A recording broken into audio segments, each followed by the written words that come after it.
में 55% SC ST OBC है। अब मुझे बताइए।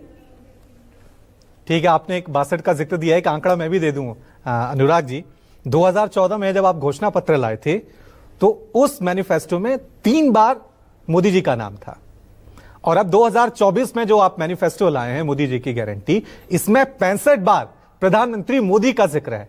तो आज ये माने कि बीजेपी के लिए सबसे बड़ा मुद्दा आज मोदी ही बन गए हैं, मोदी ही अपने आप में मुद्दा है, अगर वो नहीं तो कुछ नहीं।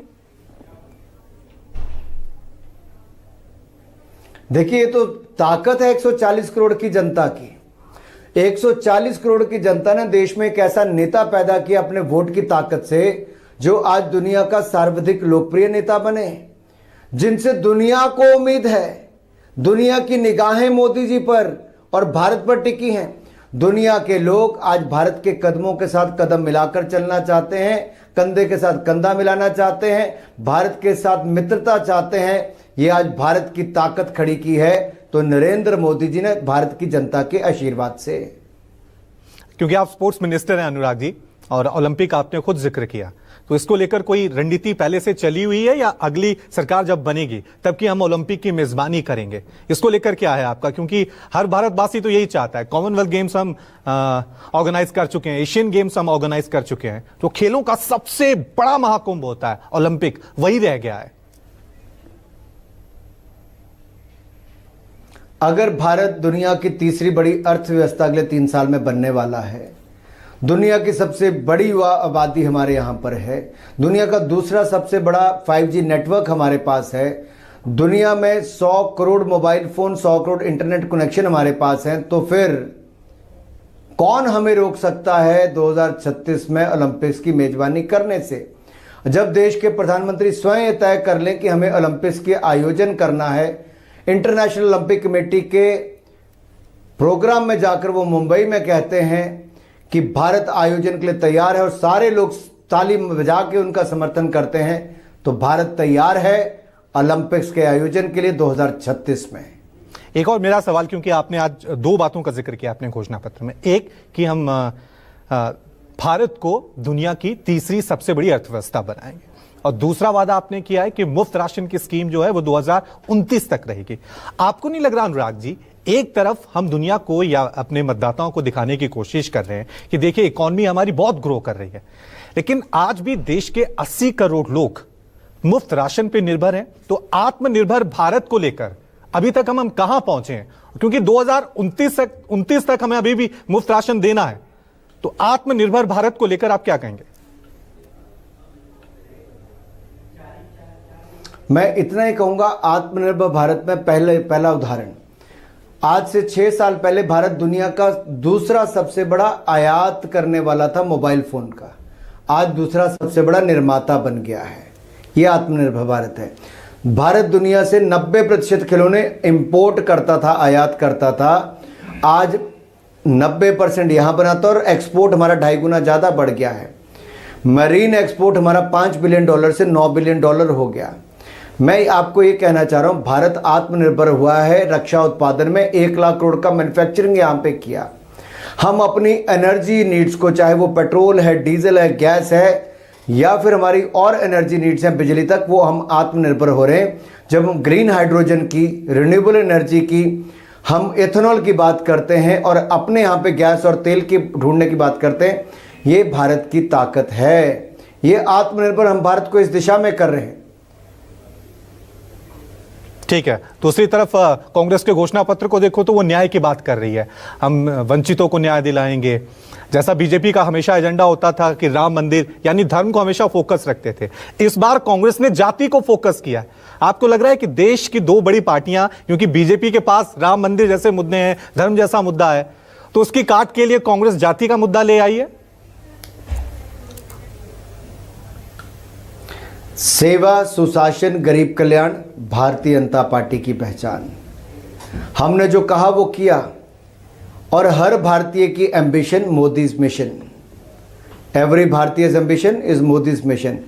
आज भारतीय जो भी सोचे, आज उनके संकल्पों को सिद्धि तक ले जाने का काम हम कर रहे हैं। तीसरा सबसे बड़ा स्टार्टअप इकोसिस्टम बना दिया, तीसरा सबसे बड़ा ऑटोमोबाइल मैन्युफैक्चरिंग बना दिया, दूसरा सबसे बड़ा स्टील उत्पादन का देश बना दिया, अनाज और दूध का नंबर 1 पे उत्पादन कर दिया।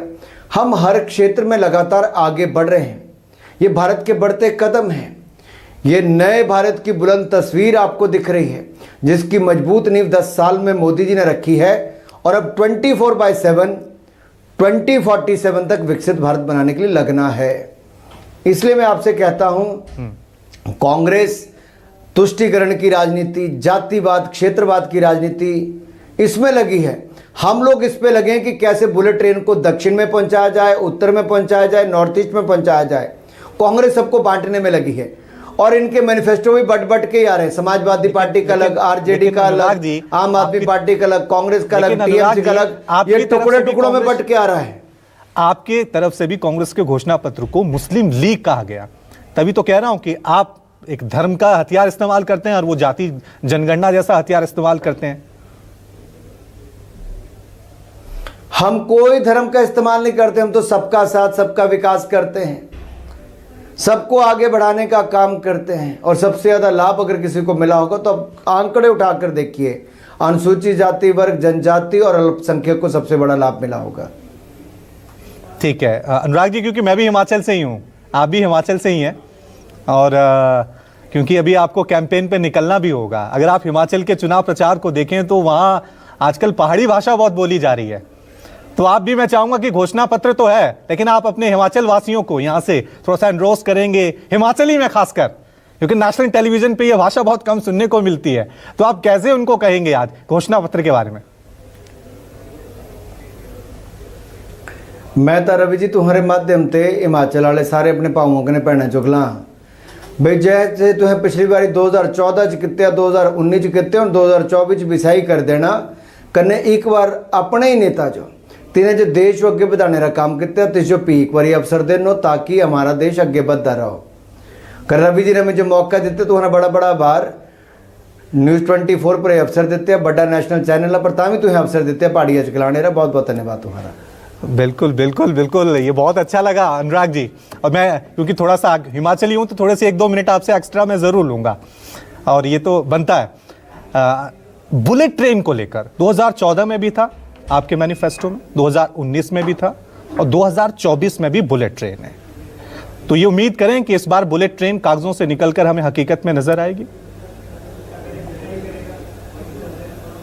निश्चित तौर पर जैसे ही मुंबई से, महाराष्ट्र से उद्धव ठाकरे जी की, शरद पवार जी की और कांग्रेस की सरकार बाहर गई, वापस बुलेट ट्रेन का काम शुरू हो गया। इन लोगों ने 2-2.5 साल में उसको बंद रखा, धीमा कर दिया और इसलिए वहाँ का विकास रुक गया।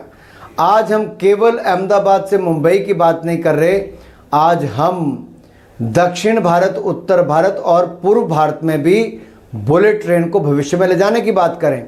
हमने 41 विकसित भारत ट्रेन चलाई, वंदे भारत ट्रेन चलाई और अब Vande Bharat sleeper coach, Vande Bharat chair coach और वंदे भारत मेट्रो ये भी हम चलाने वाले हैं।